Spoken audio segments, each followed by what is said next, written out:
I'm going to test this out right quick on your app. Now keep in mind that I'm an artist and I'm sensitive about my shit. Welcome to episode 1 of Seen and Known. I am your host and the subject of this channel. I'm Dr. Joy, and this is a new series. I'm excited to introduce. If you've been following me here on this journey, and you may be aware of how to reinvent yourself, which is really about my personal reflections on this journey into reinventing myself, really just passing the mic to my creative self. You might have heard me talk about this panel discussion on the inside of me where I'm passing the mic to my creative self. And that's what I've been doing. So this series is an expression of that, an extension of that. This series is an exploration of that. And specifically, it is a manifestation of that in the context of community. Seen and Known is a conversation series where I'll be connecting with creatives around the challenges that we face, around the questions that we ask, around the ways that we are unlearning certain things about what it means to be a creative, to show up and to share ourselves and our work. And I'm incredibly excited to be present with you here today. And I have 2 friends who will be joining me. Today we're talking about pushing past perfectionism, the thing that often paralyzes us and causes us not to share, not to show up, not to own who we are and the truths that want to come through us because we judge ourselves, because we question, we doubt, we compare ourselves. And that's especially true in this hyper connected, or I should say hyper accessible, because access isn't always connection, right? And that's part of the reason why this is called Seen and Known, because especially as creatives, we will sometimes share ourselves and people will see us, but they don't necessarily know us. And sometimes our art is such a deep reflection of things that we think and feel and believe and know and feel and all of that. And sharing can feel quite vulnerable. Another reason why we sometimes hold back. So there's a lot that we're going to be unpacking, but we're really looking at what are the narratives, what are the stories, what are the beliefs that we hold that cause us to not share our work. And what are some of the excuses we tell ourselves to justify not sharing? So without further ado, I want to introduce you to my 2 friends. And through this conversation, you'll get to know more about them. I will create the space for them to share what they want you to know, right, about them and their work and where they are and who they are. So first up, we've got Terry Joy in the house. Oh, well, Hello. I gotta give you some.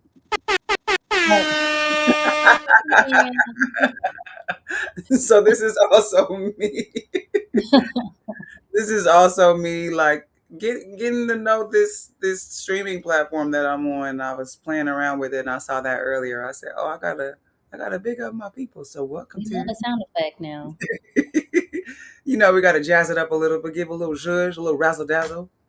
Thank you so much for being here. I appreciate you. Thank you for having me. I'm excited to explore this conversation. Yeah, kicking this thing off. Thank you so much. And next up, I've got my other friend, another friend, Javon. I'm gonna give you some. Love it. Yeah. So welcome to the both of you. Oh, and the suggestion was to put me in the middle. There it is. So thank you both so much. Thank you, Javon, for being here. How you doing? How you feel? Yes, Say feel last time. okay. Say how you doing? How you feel? Oof. I'm very excited to be here because I feel like you and I have had some of perhaps my most profound conversations as an Yeah. adult. Um, the depth and the width in which you've been willing to go. It's just really, I cherish our connection because of that, mostly. So to be here to allow the world in on those conversations it feels like a gift to be here. I'm excited. Yeah. Well, thank you so much. I know that it's going to get juicy for sure. Because to your point, we do tend to go deep. I just, who wants to play in the shallow end all their lives? I certainly don't. You be dunking. So I'm incredibly grateful to have friends with whom I can go deep. Um, because that is such I'm learning and realizing, especially again in this really hyper accessible world, how many people don't have places and spaces where they really truly feel like they are known. Um, and I can't imagine that. As scary as it can be to share in a broader way in a public space, um, I am incredibly grateful for and grounded in the relationships that I have that allow me to share more intimately. So I appreciate you reflecting that back, and I'm excited to now create a space where folks maybe can get access to some of these insights in ways that they may not have access to them in real life. So there's that. So before we jump in, I want to just do it on a scale of a 0 to 100, right? If we're talking about like your battery, your iPhone battery, 0 to 100, where are you right now entering this conversation? We'll just give as a quick, so we all kind of know where we are. Where are you? 0 to 100. I'll go first. I'm Yeah. a strong 88%. 88. Okay. Strong 88. Okay. 88. That's pretty strong. I'm thinking, if I had 88 and I was getting ready to leave the house, I think I'll be like, oh, cool. I'm straight. I don't need to charge before I go. I will say that I'm choosing that number. It's a choice. Okay. I think that sometimes what we feel it's you got to choose it first. I'm Mm, choosing that. I okay. think I at least deserve that. I got to bring at least that to the conversation. Maybe at least that. 88. Okay. At least. 88 is a strong number. 88 is a strong number. Okay. Terry, where you at? I'm gonna keep it a buck. Yeah. Uh, I'm at a good 46. Okay. 46. Yeah. Yeah, You got to get it's on been that charger. a long week. It's been Yeah. long. Mm. Man. Yeah. Yeah, man. I'm at about a 72. Yeah, I'm at about a 72 today. Just in terms of, to your point, it's been a full week. It's been a very full week, That's the and good yeah, it's just been full. And if I'm using the iPhone analogy, it's like,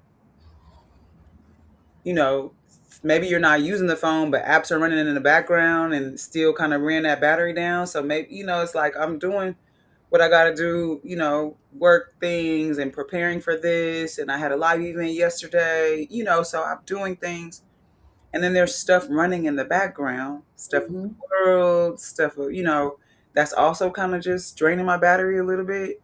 So even though I'm not actively engaged or involved in some of that stuff, it is still just weighing on me a little bit. Mm-hmm. And giving myself permission to name that, because I think sometimes when we don't, the expectation is that we continue to show up how we can always show up. And it's like, but things are here that are not really allowing that. And so if you assess yourself according to how you perform when you're at 100%, but you're not at 100%, you're kind of not being fair um, to yourself. And also you are not giving yourself, you're not acknowledging that you might need to be put on the charger and whatever that is for you, Mm-hmm. whatever Mm-hmm. replenishes you and brings you back closer to that 100% version of yourself, however you experience or define that, right? Like, so I just, I think it's important to name that. It also helps us understand how we're moving through this conversation we're about to have, right? Like what you're bringing to it and what that means. So yeah, I appreciate y'all for indulging and sharing in that moment. Um, so to set the scene or the stage for our conversation, I have a clip that I want to share. This is a clip of Dochi at it's an event that I believe was held at the Grammy Museum in LA. And they had a series, a spotlight series, and she was on there, and I believe she was being interviewed by Killer Mike. And so this is a short clip from that interview that I want to share, and then we will come back and kind of pick up the conversation from there. Tell myself this all the time. It might not resonate with any of you, but I have the right to be bad at something when I first start, okay? I have the right to be bad at it. I just started. And I had to tell myself that a lot when I started making music. Like, you have the right to suck right now. You just started. You also have the right to not say something that's cool. You have the right to be vulnerable. You have the right to be corny, whatever. I have the right to be whoever I am in this hour, and then I must move on. I must. Dochi with the wisdom. Snaps is right. You heard that audience go crazy when she said that because I think it's such a relatable. I have the right to be bad at something. And as much as I think that's a truth that resonates, it is something that's also very easy to forget when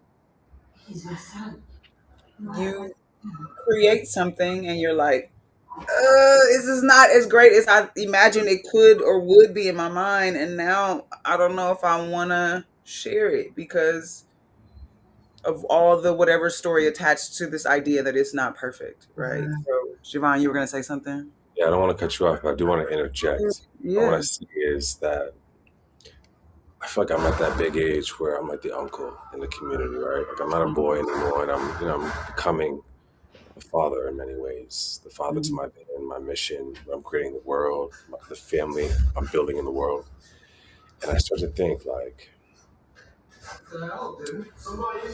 man, what is the end game here for me? You know, what is the end game here? And in order to have a vision, to hold a vision, you need language. And I feel like the people in the village, the uncles and the aunts, they bring that wisdom. And unfortunately, where we are right now, it's missing. A lot of that, a lot of us are missing from the village, and there's a lot of vulnerability happening, and we're seeing the systems take advantage of that vulnerability. But I feel like more than ever, like my responsibility is language. So there's two words that we said so bad, and then we said this episode's ugly. I would love to start this off with reframing those words, like giving the audience new language, like throwing it out there just as a language artist. And I just wanted to say, when you said that bad, I was like, it's not bad. What she was saying in there is that she was getting her reps in. Mhm. Something I remember is going to workouts with you, and Mhm. you would walk around and have 50, 60 people in the park, right? And at these live events and at your gym, and seeing you move the room and getting people to push past their limit, that's a new language for the body. And I think that we're missing language in how we communicate the good, the bad, and the ugly. You think about it, it's like ugly is actually, we're about to take off. Once it gets ugly, it's like go time. It's not Mhm. actually if something, it's actually take off. And I just wanted to reframe that, uh, or put the vote in to reframe those words. Yeah. I mean, and I appreciate that, and I wonder. The question that I have inside of that is it that we need to reframe the words, or is it that we need to reframe the experience? Because I think the words have meanings, right? Words mean things, Of course. and the meanings still stand. And I wonder if it's less about reframing the word and more about reframing our the way that we're interpreting the experience so that we just choose new language, period, right? Like, I'm not even trying to change the meaning of the language we already have. I am saying maybe I don't use this word to express or name or label or categorize my experience at all. Like, so the reason why it is ugly, for instance, is really a couple of things. But really, the impetus of this episode, the impetus of us coming together and saying we get to record this, we get to have this conversation, is that we were all talking about feeling called to share, but feeling reluctant to share. And a common thread amongst us, as we were talking about, or as I should say, as I had conversations separately with each of you, is that we were doubting whether or not what we had to share was good enough, right? And we don't want to share the we don't want to share like the drafts, right? The drafts before what we perceive to be the acceptable final product, right? And I'm gonna call you out a little bit, Terry. A little bit. I'm gonna call you out a little bit. And I because already knew this was coming, so okay, well, you know me. You know me well. and I know me, so Right? yeah. More importantly, right? And more importantly, the reason why is because as I'm saying this, I'm thinking specifically about your book. And I remember, and I'm saying I remember like it wasn't just a couple months ago, but A I month ago. remember, or a month ago, right? A month I remember when you got the copies, right? You're preparing for your event to launch the book out into the public. So I got to be present for so that whole background thing. And then when it was time to put it out there publicly, you had a very specific vision for how you wanted the book to look and feel. And Mhm. as an avid reader, as somebody who collects book, if y'all could see her library, which is ain't even like as an avid reader, and that's just one shelf in one room, right? Like this person, she loves books, and so as an avid book reader and collector and an appreciator of the physical copy of things, this vision that you had for what the book would be when you received the copies, you were like, nope, right? And it just, I remember kind of walking with you through a series of questions around how to respond to that and whether to cancel the event. What do I do? Do I change the price? What do like? There was all of this around it, and that was really because you had an idea of what you thought it was going to be or what you hoped it would be or what you wanted it to be, and when it didn't turn out to be that, it suddenly lost so much value. When at the core of it, what I was trying to remind you is like, yeah, but no one else knows that standard that you set. Mhm. And we just want to read the poems. We want to read the content of the book. We are grateful to have access to this piece of you that you have literally been writing your entire life and decided to compile into one single book, right? And as the person who's going to be the reader of the book, all of what you're talking about why it's not good enough, I don't even, that's not even a thing that I'm aware of for me to have as a reference point for how I experience this piece of work, right? Mhm. And that's what I was trying to remind you, like, yeah, nah, this is not, this ain't really, you have these ideas, but like, we don't know that. Yeah, that conversation was very helpful in getting me to see past my vision.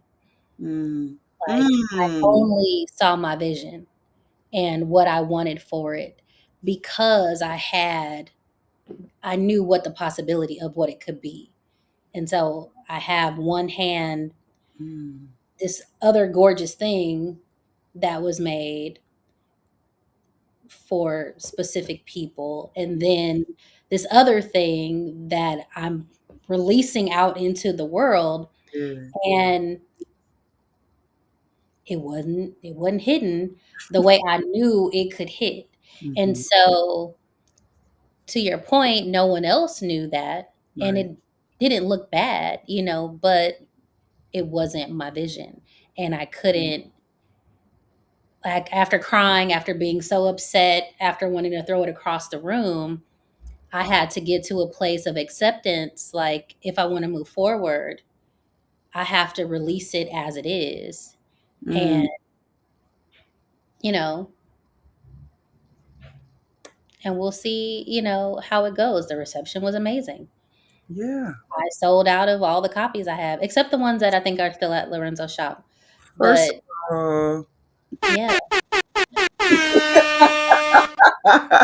come on, sold out. We love it. We love I'm it. And and LaShonda says it's not always about the cover. It's what's inside that matters most. yes, yes. I've gotten really great feedback on the poems themselves, and I'm working on my next print order. I just got the Okay, proof what in the the mail hell? today, and I'm not happy again. This is the third time, Oh but my God. we're getting closer we're getting closer to the thing. And so, Mm. I know who I am. I know that I like things to be a particular way. Mm-hmm. I don't mind showing the ugly parts, Right. Right. and showing the work. I have Yeah. a hard time doing the work, but I don't have a hard time showing it, Ooh, you know. okay. And so I'll show my reps and all Mm, the layup drills, or, you know, all of the examples, but getting to the end point is the challenge for mm, me. So if my name is on it, it has to look like something my name would be on. And if you know me, you know I'm not going mm. to put my name on no BS. And so, So many things. So many things. So many things. Um, the thing that, like, as you're talking, just this thing that's standing out when you're saying, if you know me, I'm not going to put my name on something that's BS. And that feels like such a layered statement, because on the one hand, it's like, if you know me, there's a certain standard of excellence. There's an expectation that I've set for myself and how I show up. Mhm. And I'm also getting in my reps because this is my first book that I've ever published. So I'm expecting my first draft of a thing that I've never done to uphold my standard of excellence that I might have for things that I've been known for. Because my name has a reputation. So the gap between where I currently am, my reality, and where I think I should be, my ideal self, and in that gap is where fill in the blank lives. For me, I would call it's shame, 100%. Shows up as shame for me in the gap between where I currently am and what I'm capable of in this process versus what I know about who I am and what I'm capable of as a general rule in a human being. Like, that gap is like, So I will say it's not like the absolute best level, it's not the Mercedes of the thing and I put out the Kia. Like it's not that. I need the Kia to look like the Mercedes. You know what I'm saying? Like I need it, but the Kia got to look fly. If it's the Kia, it yeah, still got to look fly. Like it okay, doesn't have to be okay. all of the, you know, Maybe I'm gonna put those out there. I got to jump in this analogy because I please, love Oh, it. right. please. I think maybe it's more about the driver and the passenger than the actual, Then the car itself. like Yeah, no. because it don't matter where you are if you're with the right people. Like your people Well, are yes, everything. You know. the interior matters. You And I know, don't mean like the leathers. I mean the like, who core, you? the interior of it. Sure, Mm. sure, That isn't a question, but how we meet things, we sure. meet Yeah. visually, right? And I sent a book to a friend, and well, he bought one, and he was like, I thought this was gonna be some print on demand old whack book, essentially, was Oh, okay. what he said. He was like, but this is beautiful, Mm, you know, and the getting over the feelings you have about self-publishing, right? mm, And the way that print on demand books look, mm-hmm. the quality is questionable. They look cheap. They look like Mm, something that's going to fall apart and the quality's lacking. mm-hmm. I didn't want to put out something into the world where the quality's lacking, Right. just to have it out in the world. Yep. That's cool to get something out, and you put it out in the whatever best way that you have to Mm-hmm. do. Mm-hmm. Mm-hmm. I know that I know me. And Right. I know, like I said, if my name is on it, it needs to have a certain standard. It does. And that's because I have all the books, and I have print on demand books. I have Mm. books that, are published, and they probably spent, tens of thousands of dollars or hundreds of thousands of dollars making them. So Sure, I'm sure. not judging my book against those. Right. So, but I'm judging it against other print on demand books that I have where the things are off centered, not printed correctly, and things like that. Mm-hmm. Because I went with a small print house, Mm-hmm. that does print on demand. They're an online printer. And Mm-hmm. so the quality is not up to the standard that I have, Sure. but it wasn't bad enough to where I'm like, I got to check all these books. And so that's what I was thinking as you were talking, right? Like the difference between, because I hear what you're saying, and it's totally fair to say, like, I'm an artist and I'm sensitive about my shit, right? And that also means not just how people receive it, but how I present it. I'm sensitive about that too, right? So that's a super fair thing. And there's a difference between it's not what I know it could have been and it's terrible. Mm-hmm. Right. And I think what I heard you saying was it's not what I hoped it would be. Mm-hmm. And that's fair. And also that doesn't mean it's terrible. And Right. I'm glad that your friend was able to name for you, like, this is beautiful, right? Mm-hmm.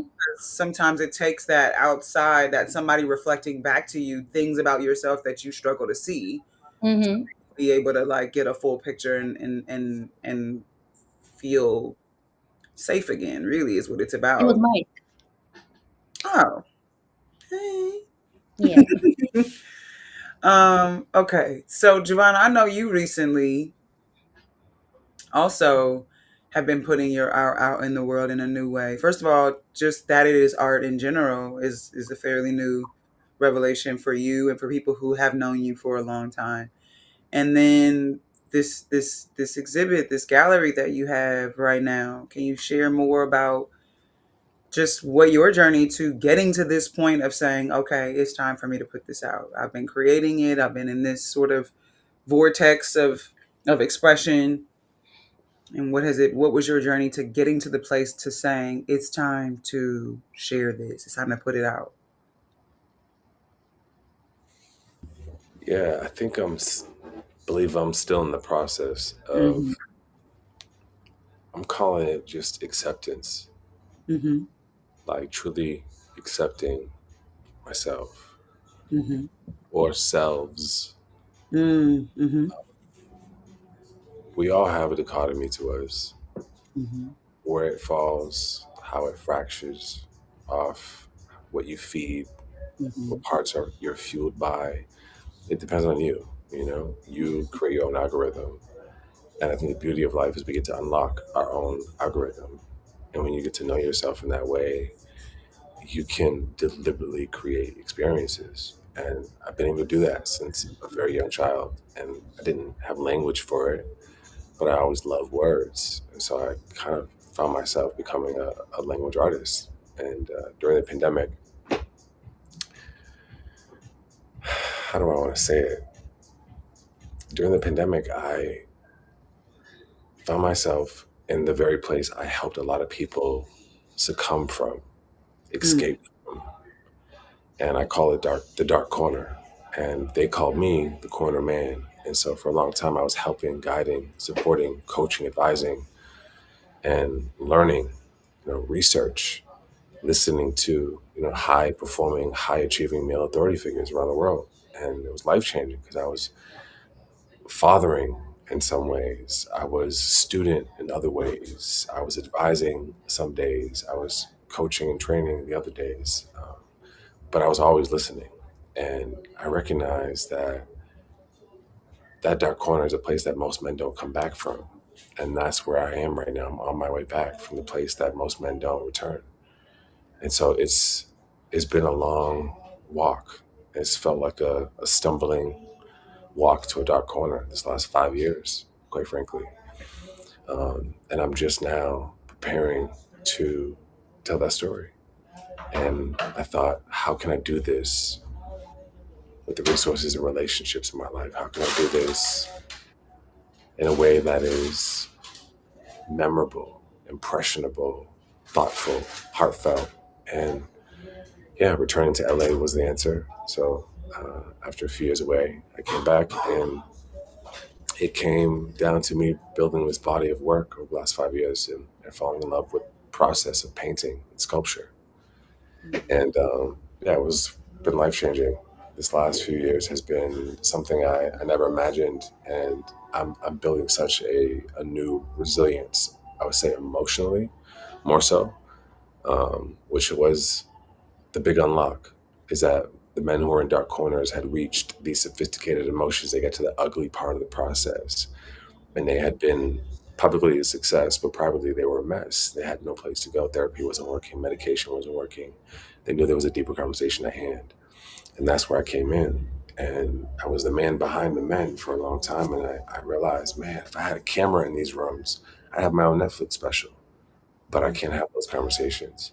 So I needed a vehicle to tell the world what men, with their sons, their brothers, their husbands, their partners, their grandfathers and nephews, are really going through what they're up against. And art became the home for that. So I am, yeah, I am a guardian of a very important message. And art is the vehicle in which I have chosen, and I'm exploring and learning from. And I'm thoroughly enjoying the process. So when it came down to you preparing to open the gallery, and I've had the pleasure of being present in the space and witnessing the work, and I know that it's very personal, and I know that it's very um, intimate in that it required you to go within yourself and is now inviting people who view the work to go into a place inside of your own story, your own lived experience. So, in preparing to share that and invite folks in, what are some of the internal conversations you were having that you had to work through or whatever? Like, just I'm just curious about your journey to getting to the point of sharing and what. Yeah, I appreciate the context, and you set me up for success there with that. I feel like, as the corner man, my story as a corner man ended up in the corner, and the question then begs, who comes and gets him? And the Mhm. answer I found out is no one. No one was coming to get me, and Mhm. that this process was not going to have any self structure. Wasn't going to have any necessarily partners in crime. I may not be in a relationship, or I may go through a few of them. Mm. And I went from keeping count and being so accountable to losing count and falling out of integrity with myself more than anything. Like Terry said, like I know what I'm here to do. I'm very clear on my assignment. I'm very clear on why I'm here. There's no division at all in my mind or heart. However, who shows up to the assignment is my concern. That is my responsibility. And so I'm constantly concerned about that evolution of that part of myself. And I realize being in the corner is about character development. And when I came to the conclusion that I was in not a period of darkness, but rather a dark corner. You think of boxing, anything that's in a corner is getting its ass wheeled on. And so what happens in a corner is not pretty. Mhm. In fact, it's ugly Mhm. in the process. But ugly, I'm learning it's its own language. Ugly is a language. And you can look at someone who's in that, they're going through ugly, right? Something ugly right now. You can see it. You can Mhm. see them carrying it and how they dress and they wear. And I know my ugly has revealed itself because I am on the rise. And anything that rises, there must be a reveal, a revelation of some kind. And that's the process. That's the ugly. That's the rub. That's the rub that you talk about. So I'm finally in a space where I feel healthy enough to have medicinal conversations where I Mhm. can offer something and I'm not bleeding on anybody. I needed to go master my aesthetic. I needed to go figure out who I became. Who am I in the process of becoming? And honoring both. You got to manage both of those, right? They say like every business you have is two businesses. It's the business you're in, and it's the business that you're becoming. every life, every person. It's not just you. It's not just where you are. It's who you're becoming. You have to manage the becoming. Mhm. You get to manage the becoming, and Mhm. that's ugly too. The management of that, marshaling your resources and managing relationships, like taking inventory of relationships in my life more Mhm. recently has devastated me, and that process is ugly. I looked up and all my friendships were on fire. Like, is anybody cool? Mhm. Yeah, I think those kinds of moments, um, I think they're inevitable when you Joy, I are. was looking though. Joy, I was looking. I was. Is anybody? Well, but I feel like when you are, well, I'll speak for myself. When I specifically said I am choosing to show up as a creative and to lead with my creative self and to pass the mic to her, she's been present, and I go back and forth. Both of you have probably over the years kind of heard me in this seesaw. I go back and forth because I understand conceptually what we are communicating when we say becoming, and it feels true for me that it's it's more of a revealing, it's more of a remembering, it's more of a like, this has always been true about who I am, and now life is asking me questions that's requiring me to answer from this part of me, that's requiring me to lead from this part of me, and not that I'm becoming something new, but that I'm revealing more of who I've always been, and that I am allowing parts of me that I put in the background to start to come forward and to lead the way a little bit more. And so I'm saying that to say, inevitably, I think that if we think about our lived experience and the way that it kind of happens and evolves and unfolds, it's like if I meet people at a certain place in my life, whatever I hold to be true about who I am is what's going to both attract them to me and also lead me to them, right? Like whatever is true about who and where I am. Um, and then as that version of me maybe takes a backseat, right?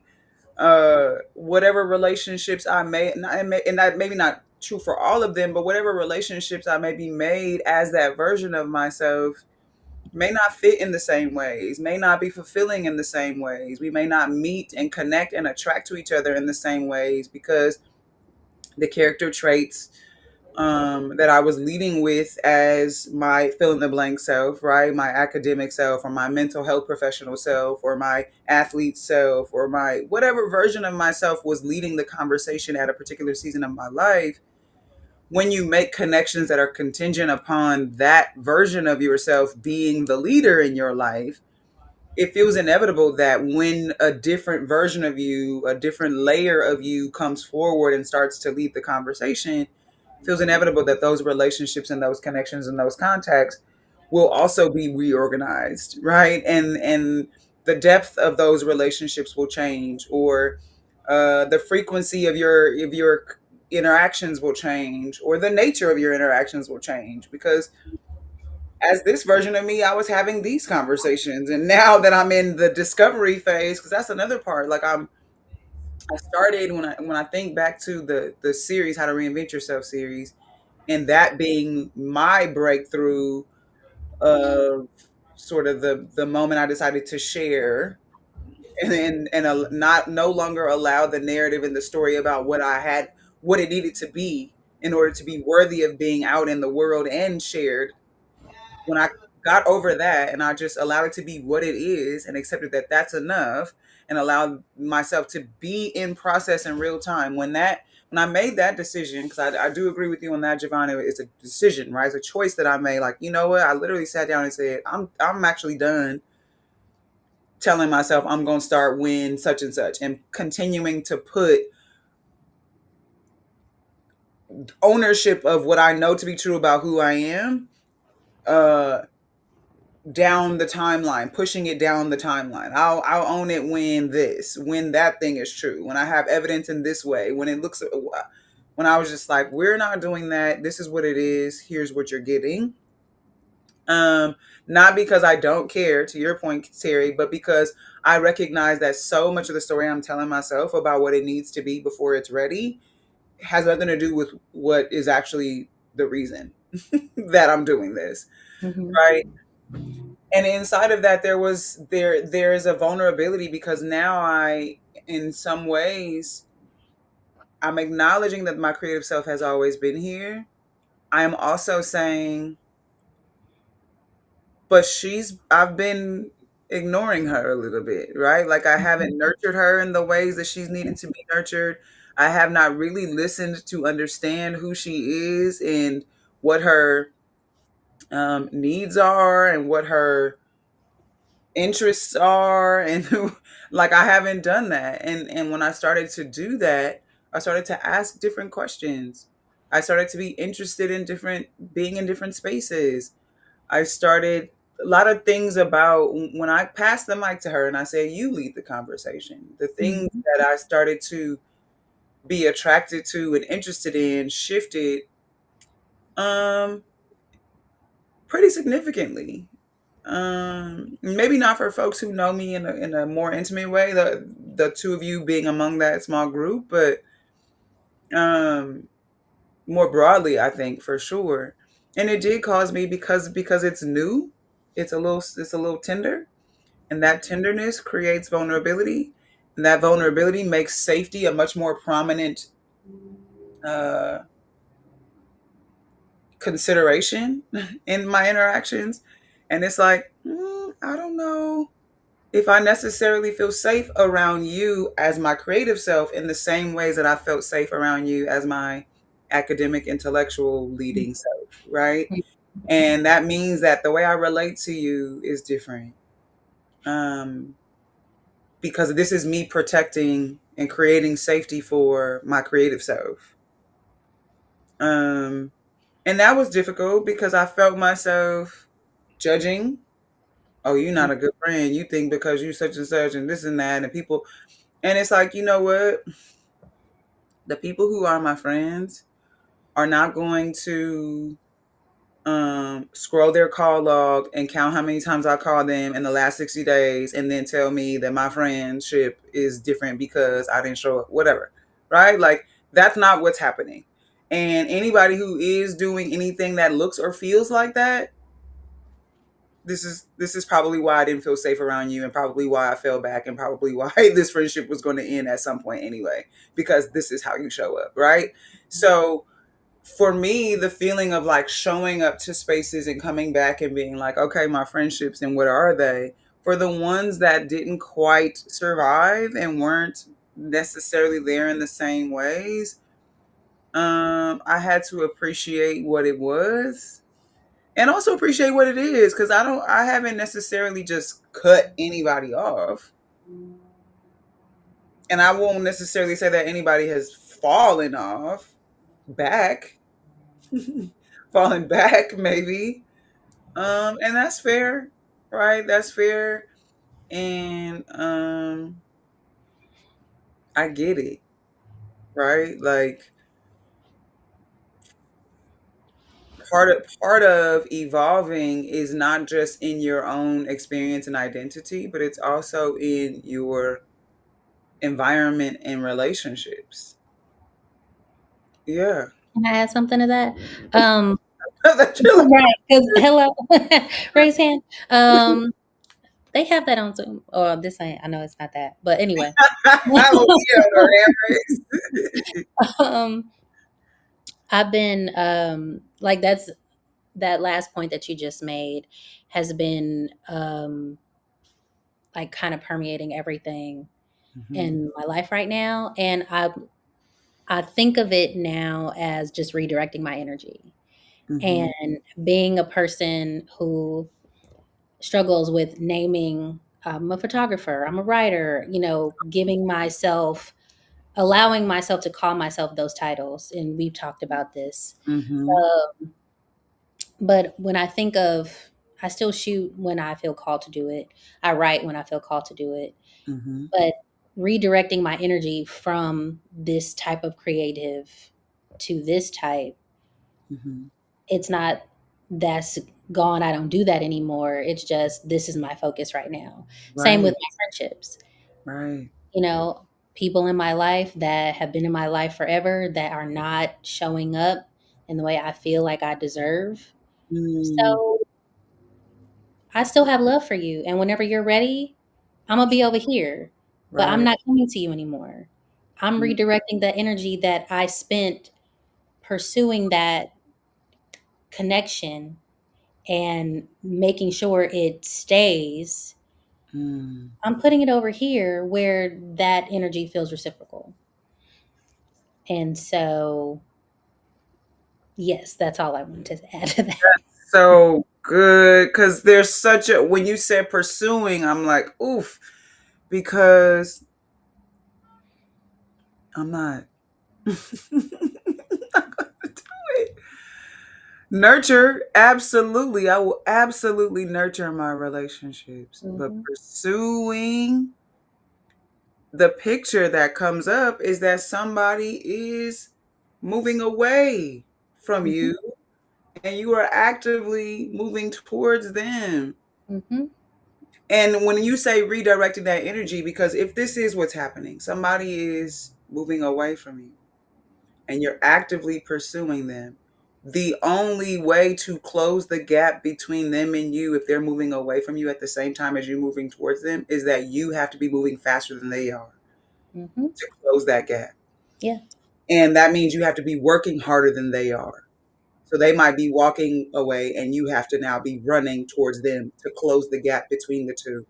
And if Mhm, you're talking about a relationship where you're in a space where you are nurturing an emerging version of yourself, an evolving version of yourself, and you need that care, attention, and tenderness, and you need to be nurtured by people around you, the energy that you're putting into pursuing somebody who's actively moving away from you is much more beneficially invested when it's being put into the things that nurture and mhm. nourish you. Yeah. And it might have been that as whatever version of you, that dynamic worked. Mhm, And when you are saying, I am actually focusing on this other part of me, and therefore that dynamic doesn't work. And it doesn't mean that I necessarily feel differently, but it does mean that I will likely show up differently. And I feel like that's a maturity that we get to give ourselves permission to kind of lean into. mhm, But also, if we find ourselves on the other side of that, where somebody else is making that choice, and it means that whatever we have become accustomed to, we don't get from them in the same way. How do we honor their process, mhm. right? And I think you only get to that level of understanding when you've been in this yourself. Yeah. Like when you are on the other side of, oh, I thought so, no. And but you're like, okay, I get it, because I've been there, I understand that, and I know this is not about me. It's Mhm, impacting me, but it's not about me. I don't have to internalize the choice you're making for your life. And because I love you, despite how this might be complicated or even hurtful, I get it. I respect it, right? And I think that is again another level of maturity that comes with evolving. This is what they talk about mhm, wisdom with age, right? The more you live, the more versions of yourself that you meet, the more layers that you peel back, the more deeply you begin to understand. But also, the more you realize you don't know, right? I don't know. So I can't really be judging you because I don't know what you have going on, actually. I can right. make up stories, I can make assumptions, and I can project how I feel about the way that's impacted me, but I really don't know what you have going on. Mhm, And to have an expectation of you to show up in a particular way when I don't know is unfair, especially if I haven't taken the time to try to figure out or find out. And I'm just, because it's how I feel about what I think you should be doing and how I want you to mhm. show me. And if you're not, then you're not a good friend. Like, huh? Did you check on me? Or was this all about how you felt? Yeah. Right?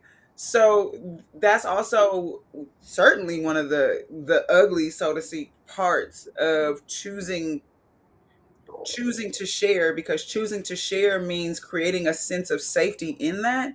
That means nurturing yourself in ways that means the people that maybe the people around you will be impacted by. And that could mean, depending on how people experience that shift, that could mean grieving friendships, grieving relationships. Even if that means you quietly, privately do it, and the other person doesn't even know that that's what you're doing, right? Right. Like a lot of people who don't know that they probably not gonna talk to me again.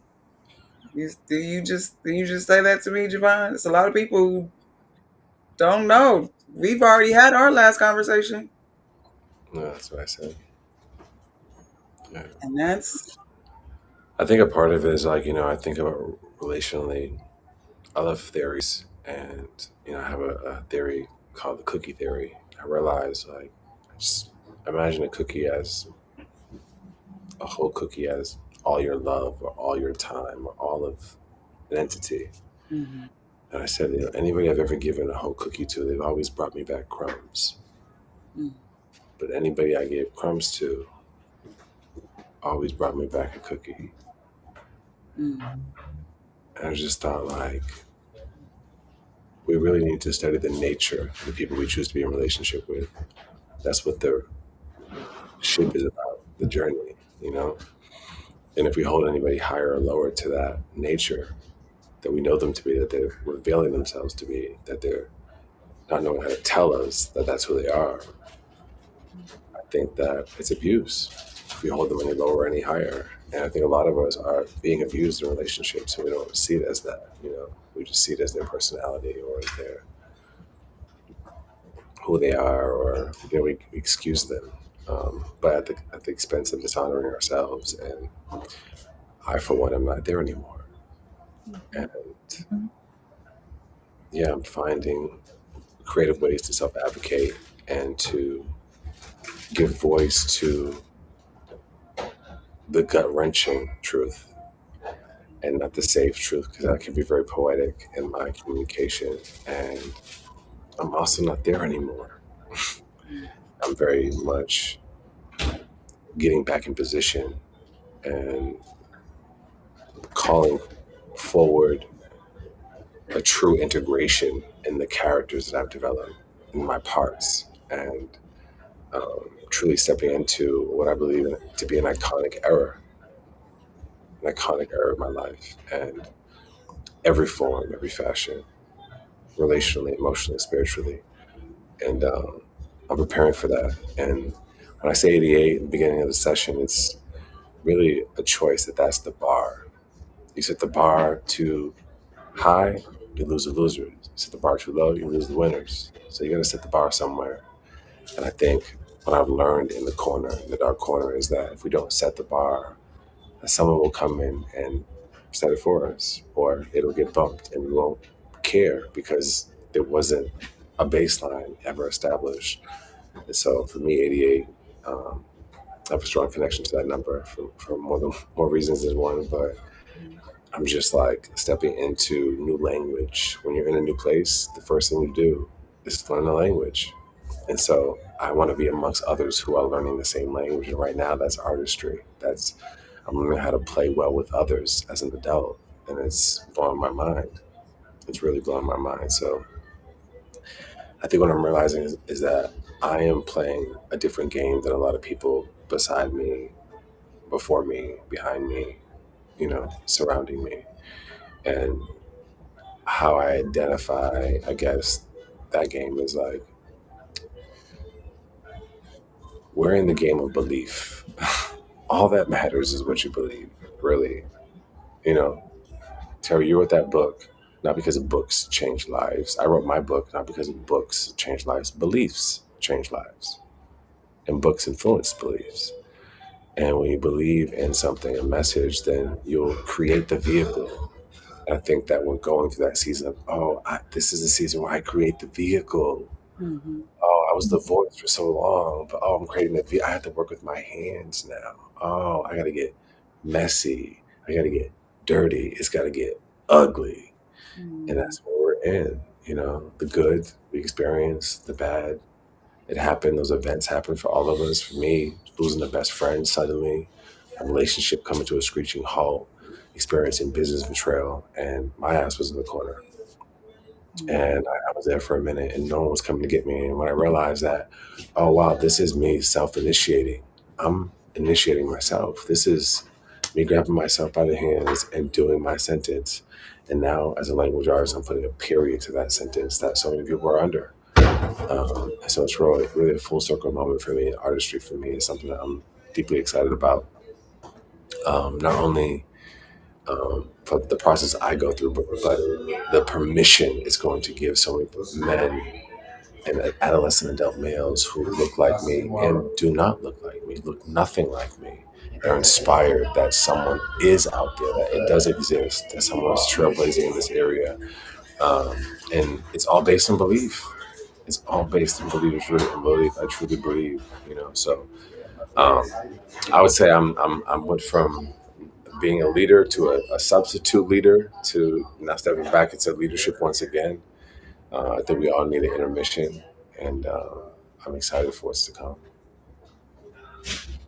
Fantastic. Well, you certainly have a hefty body of work. I'm excited for people to begin to experience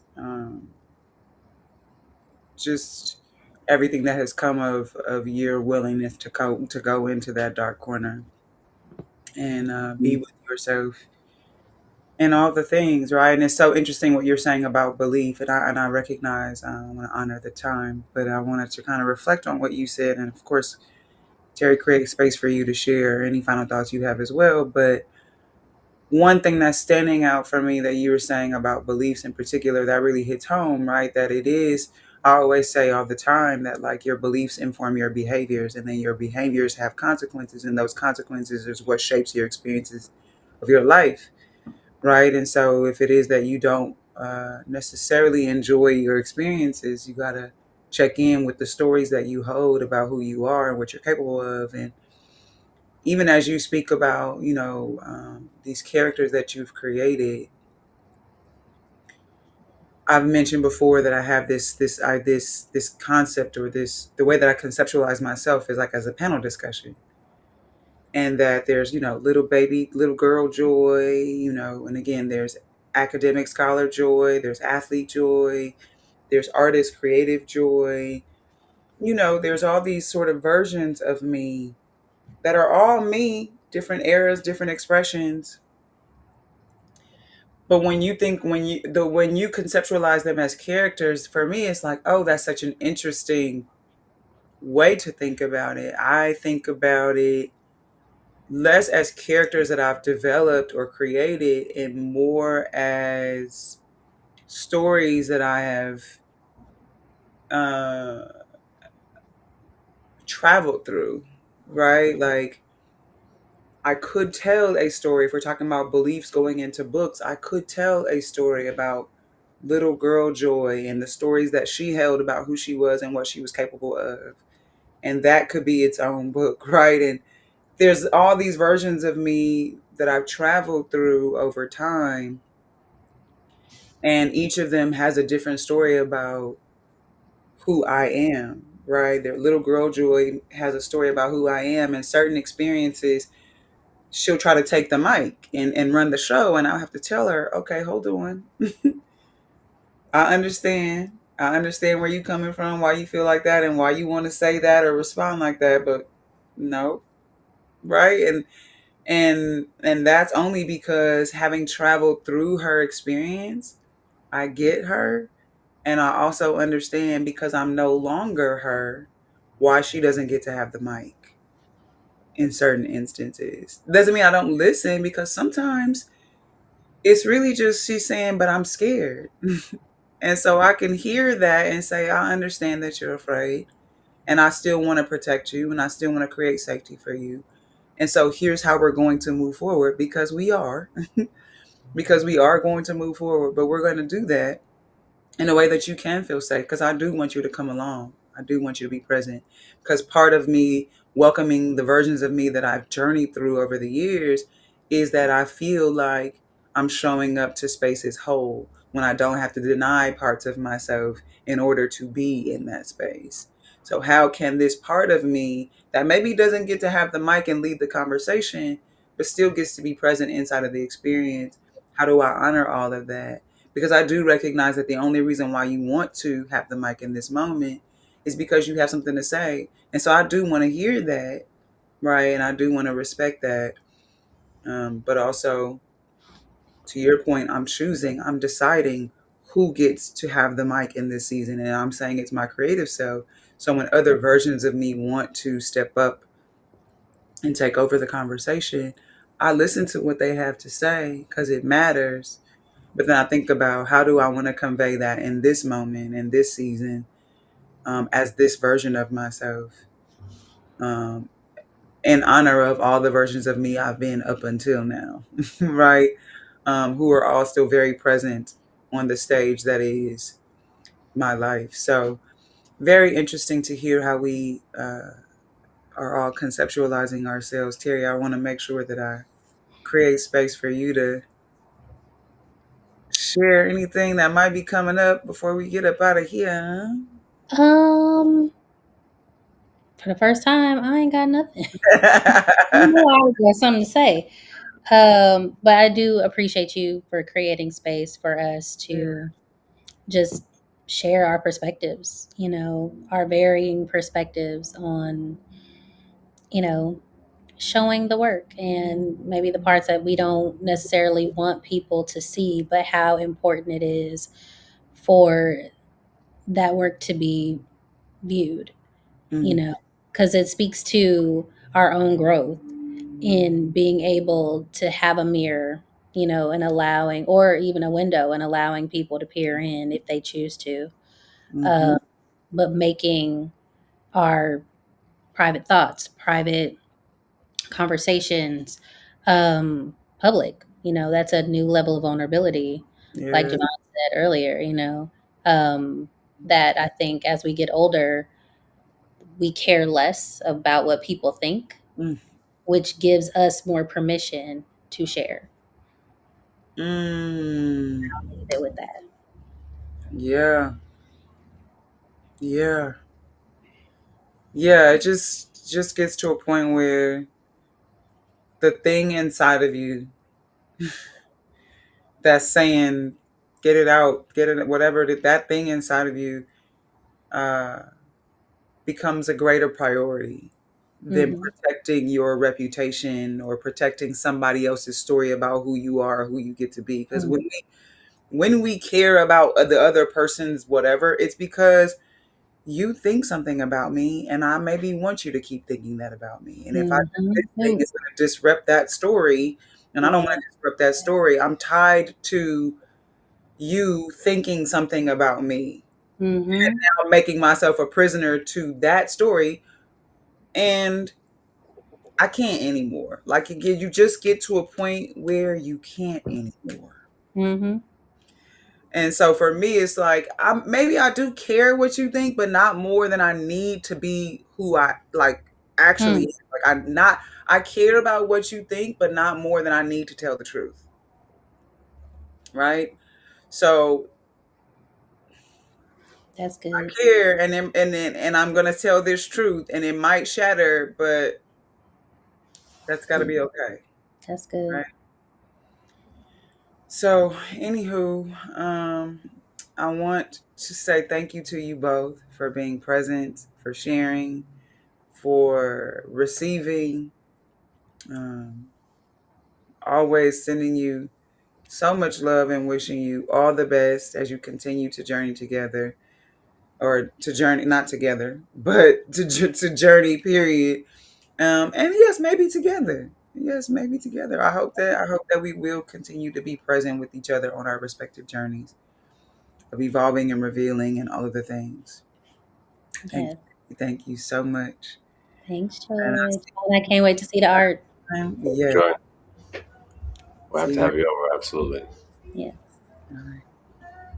Bye. Bye. Alrighty, so that was our very first episode of Seen and Known, exploring some of the ugly parts of the creative process and recognizing that just because they're not perfect or they're not exactly what we thought they would or could or should be, that it doesn't make it bad or wrong or even ugly. But that sometimes we assess things in that way because of the gap between our real selves and our ideal selves. And when that space is too big, that gap is too wide, we think that what we have to offer is not worthy. And so we tell ourselves it's not ready.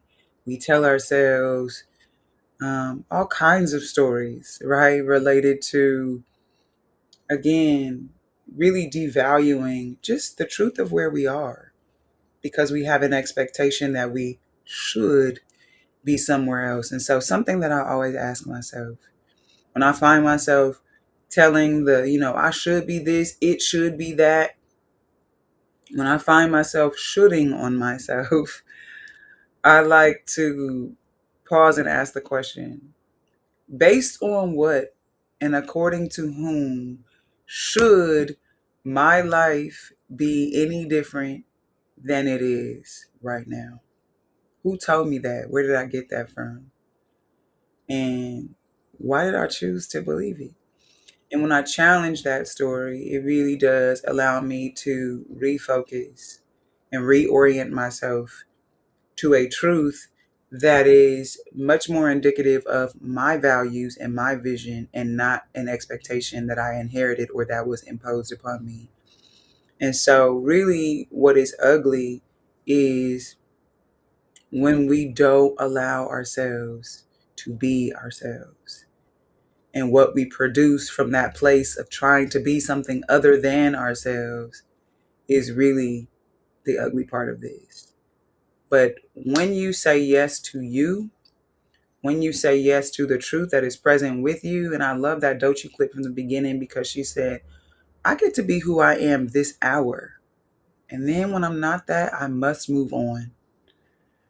So as long as you are being present with who you are, moment to moment, hour to hour, day by day, and creating whatever it is you put out into the world from that place, then that is the truest beauty that you will ever be able to express.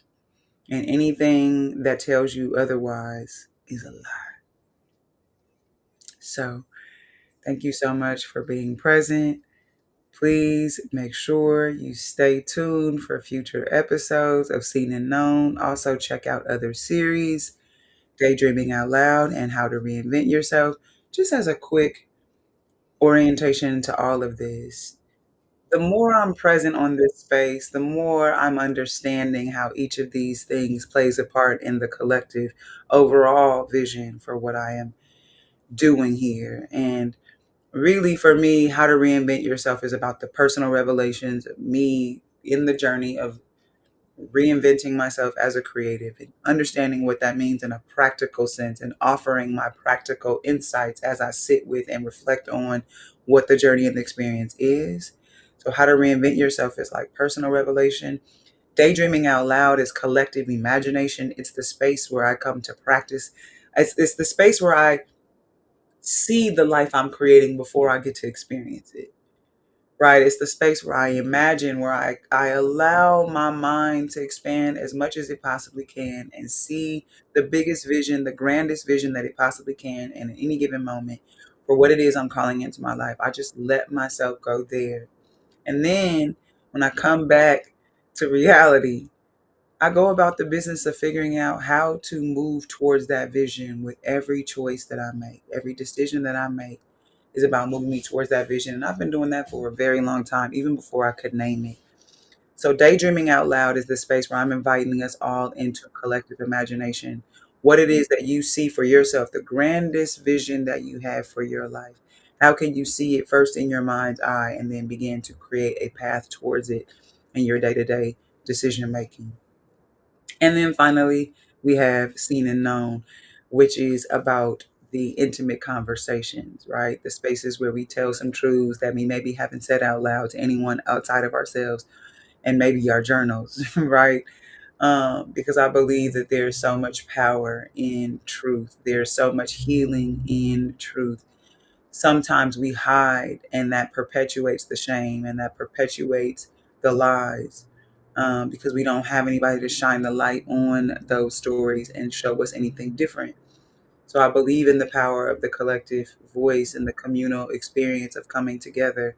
I've seen it happen, and I've seen it transform lives over and over and over again. And so I wanted to create the space for us to have that here virtually as well on the Hey Dr. Joy channel. So we've got How to Reinvent Yourself was personal revelation. Daydreaming Out Loud is collective imagination. Seen and Known is intimate conversation. Then on other platforms, I've got Hello Human, which is a podcast that I created and I get to co-host alongside my colleague and classmate, Aaron Jones. It's all about how we're navigating this world of AI and trying to stay connected to our humanity inside of that. And so in this whole ecosystem of all that I'm creating and sharing and putting out into the world, Hello Human is about the intellectual stimulation. Where are we thinking mindfully and consciously about how we're navigating this world? Or are we just trying to keep up with every new thing that comes out? And then I have a live series on Instagram with my friend Stevan called Unpopular Opinions, which was actually his idea. And I'm grateful that he trusted me to join him on that journey. We've only done one episode, but it's been super fun. And we're streaming live on Instagram. And that's all about just sharing our perspectives about things we see and we're taught to believe, but we're now questioning, right? And so that's about cultural interrogation. So we've got personal revelation, collective imagination, intimate conversation, intellectual stimulation, and cultural interrogation, right? So these are all the arms of all the things that I am doing. I would love to keep in touch with you, to follow along, to hear updates about upcoming streams right here on YouTube or on Instagram, or you can catch the podcast on Apple Podcasts on the Radio Free KJLH YouTube channel or on Spotify. And if all of that is too much for you, then just follow me on Instagram and I'll be giving all the updates there. You can follow me at Joy Hearts, JoiHearts. And yeah, man, I appreciate y'all. Until next time. Bye.